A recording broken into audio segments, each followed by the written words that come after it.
Depois de muitas críticas, a ANS voltou atrás. As novas normas para que os planos de saúde, que poderiam cobrar, além da mensalidade, até 40% do preço das consultas e exames, foram suspensas. As regras entrariam em vigor em dezembro. As novas regras adotadas pela Agência Nacional de Saúde em junho começaram a perder força com uma decisão provisória da presidente do Supremo Tribunal Federal. Há 2 semanas, a ministra Carmen Lúcia proibiu os planos de saúde de cobrarem até 40% do segurado nos casos de coparticipação e franquia.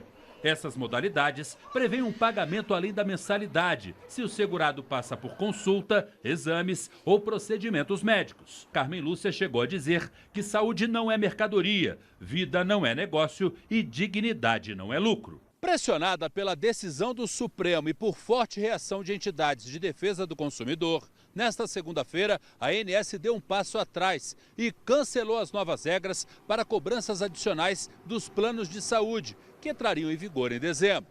É de fato uma medida salutar, né, que a gente deu um passo atrás para dar passos à frente, né, no momento em que as normas não são compreendidas, o que a gente fala não é devidamente compreendida. Em nota, o presidente do Conselho Federal da Ordem dos Advogados do Brasil, autor da ação no Supremo, comemorou o recuo da agência. Cláudio Lamaque afirmou que é uma vitória da sociedade, que demonstrou sua inconformidade com a postura da ANS, que adotou o procedimento usurpando a prerrogativa do Congresso e não dialogou com a cidadania. A Agência Nacional de Saúde informou que vai realizar novas audiências públicas para discutir os limites de coparticipação e franquia dos planos. As datas ainda não foram divulgadas. Tema que gera muita discussão. A gente vai conversar agora com o Sérgio Amaral sobre este assunto. Muito boa tarde, Sérgio. Boa tarde, Arengo. A Ordem dos Advogados do Brasil diz que as agências reguladoras não podem prestar atenção só nas demandas das empresas, mas também dos consumidores. Essa não deveria ser a regra, Sérgio? As agências foram criadas exatamente para isso, para fiscalizar o exercício daquelas empresas, o exercício da atividade daquelas empresas e muito em decorrência da defesa do consumidor, né? Essa deveria do verbo não é a prática corrente de todas as agências. Isso não acontece só com a ANS, acontece com a ANEEL, com a Anatel, com a ANS e até com a agência dos bancos, né, que é uma espécie de agência que é o Banco Central. É um absurdo que essas agências, ao invés de ficarem defendendo o consumidor e fiscalizando o exercício daquela atividade, elas funcionem praticamente como escritório de lobby das empresas daquela atividade. A ANS agora fala em em ouvir o público, né, fazer audiências públicas, o que deveria ter sido feito lá atrás. Eles dizem que fizeram. Você foi convidado? Eu não fui. Você foi? Também não. Ninguém ficou sabendo, ninguém fica sabendo. É uma audiência pública que ninguém sabe quando acontece. É um absurdo e isso tem que mudar. Como disse o presidente da OAB, a gente tem que pressionar, a sociedade tem que pressionar.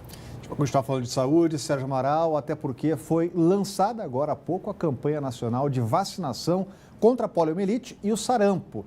A meta é vacinar mais de 11 milhões de crianças. Os detalhes chegando com a Renata Dourado, já está com a gente por aqui. Muito boa tarde, Renata. E tem que ficar de olho na chamada fake news também, né? Pois é, Rodrigo, sempre, né? A gente sempre tem que ter muito cuidado, mas de qualquer forma, foi lançado agora há pouco, como você bem disse, e a ideia é conscientizar os pais, os responsáveis, para levar essas crianças para serem vacinadas, para serem imunizadas. Então, a partir da próxima segunda-feira, dia 6 de agosto, até o final de agosto, dia 31, vai ter essa campanha. Então, os pais devem levar as crianças até os postos de vacinação, a vacina é de graça, não se paga nada por isso, para serem imunizadas. Crianças de 1 ano e menos de 5 anos de idade, tem ali 4 anos e 11 meses, devem ser levadas para serem imunizadas. Vai ter o dia D da campanha da vacinação, que é o dia 18 de agosto, vai ser um sábado, então vai ter uma grande mobilização, todos os postos de saúde ficarão abertos entre 8 horas da manhã e as 5 horas da tarde, exatamente para incentivar, né? Vai ter um dia D, o dia específico para incentivar, mas como a gente disse, essa campanha vai até o final desse mês. O governo investiu aí algo em torno de 160 milhões de reais com a compra essa vacina. A ideia é imunizar 95% das crianças. Aqui no DF, a ideia é imunizar algo em torno de 152 mil crianças. O último caso de pólio no Brasil foi registrado em 1989, lá na Paraíba. Com relação ao sarampo, o último caso registrado aqui no Distrito Federal foi em 2013, mas tem estados que têm um surto da doença. Amazonas e Roraima juntos já contabilizam em 500 casos confirmados do sarampo e 1.500 casos que estão sendo investigados. O Rio Grande do Sul também já confirmou 6 casos da doença só este ano e o Rio de Janeiro investiga 4 casos, Rodrigo. E nesses locais a vacinação foi antecipada. Então, em 2016, para a gente ter uma ideia aí, o Brasil recebeu da Organização Pan-Americana de Saúde o certificado de eliminação de circulação do vírus. Mas, como a gente está vendo aí, algumas crianças estão registrando essa doença, por isso essa preocupação e esse incentivo para que os pais, de fato, possam levar essas crianças para serem imunizadas. Rodrigo. Obrigado, Renata. E olha, a Justiça Trabalhista do Distrito Federal determinou que os empregados da TerraCap não podem ganhar acima do teto constitucional, que hoje está em R$ 30.400. A briga judicial começou depois que o plenário da Câmara Legislativa aprovou em maio do ano passado uma emenda à lei orgânica que obrigou todas as empresas públicas do DF a estabelecerem o teto de R$ 30.400 para os salários dos empregados. Na visão do Sindicato dos Servidores e Empregados do DF, que é quem entrou com a ação na Justiça, a TerraCap se sustenta com recursos próprios e, por isso, não pode se submeter ao chamado abate-teto. Mas a juíza da 20ª Vara do Trabalho de Brasília entende que a TerraCap é uma empresa pública dependente, cuja renda é obtida pela venda de imóveis públicos pertencentes ao Distrito Federal e à União. O sindicato vai recorrer da decisão ainda nesta semana. Agora, Sérgio Amaral, a grande pergunta é a seguinte: se existe um teto constitucional, não deveria englobar todas as empresas públicas? Era para ser cumprido, obviamente, né, Rodrigo? Afinal de contas, falta entrar na cabeça desse pessoal uma coisa muito simples. As empresas públicas são empresas para servir ao público e não para servir a seus próprios funcionários, que não devem se servir dessa empresa e do dinheiro da população, que já lhes paga um bom salário. Simples assim. Olha, na semana passada, uma imagem de um cavalo pintado por crianças em uma colônia de férias suscitou uma grande polêmica. O caso motivou a nossa reportagem a ir às ruas do DF para mostrar a realidade dos cavalos abandonados, estes sim maltratados. Essa é uma cena comum de se ver em algumas regiões do Distrito Federal. Cavalos abandonados e com sinais de maus tratos. No Parque Santa Luzia, na Estrutural, a situação é ainda pior. Esse aí, coitado, mal consegue andar. Alguns desses animais até têm donos, mas devido à falta de cuidado e atenção, muitos precisam ser levados para o curral da Secretaria de Agricultura na Asa Norte. Quando o cavalo ele é pego pela primeira vez, ele é chipado. Quando ele retorna, esta multa é dobrada. Se o cavalo estiver com algum machucado, mancando, ele é mandado lá para o hospital veterinário da UNB na Granja do Torto, que nós temos uma parceria. E lá ele é examinado pelos veterinários. Caso ele não tenha condições mais de trabalhar, é feito um laudo de aposentadoria desse animal. Além da multa de mais de R$ 150, o proprietário do cavalo pode perder o animal apreendido.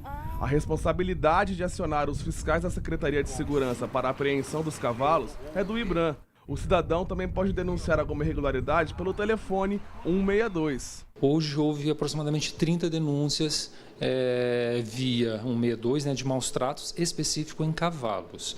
Dessas 30 denúncias, 14 geraram autos de infração, 14 foram autuados por maus tratos, 16 estavam com uma condição razoável e foram orientados para que continuassem com o bem-estar do animal. Agora, Sérgio Amaral, a gente não viu cavalos pintados aí, mas muito maltratados, hein? Esses, sim, muito maltratados. E esse trabalho feito pela Secretaria de Agricultura, este sim é um trabalho em defesa dos animais. Esse sim, não é aquele proselitismo, aquela bobageira danada de censurar uma atividade lúdica, uma atividade na colônia de férias da Hípica de Brasília, porque quem é que não gosta de um animal? Quem é que não fica doído de ver qualquer animal sofrendo, seja ele um cavalo, um gato, um cachorrinho, qualquer que seja o animal. Ninguém gosta de ver, todo mundo quer ver esse animal bem tratado. Agora, aquele animal da hípica, o pessoal da hípica quer alguém que trate melhor cavalos do que o pessoal da hípica? E quem trabalha com isso? Não tem, não sou eu, não é você, né? Eles são especialistas nisso. Então, esse trabalho da Secretaria de Agricultura que a gente viu, esse sim é um verdadeiro trabalho de defesa do animal. É verdadeiro, não é proselitismo. E olha, a seguir, 2 anos e meio depois de Operação Dubai, 28 acusados de participação no cartel de postos do DF viram réus. E o Band Cidade está voltando em seguida.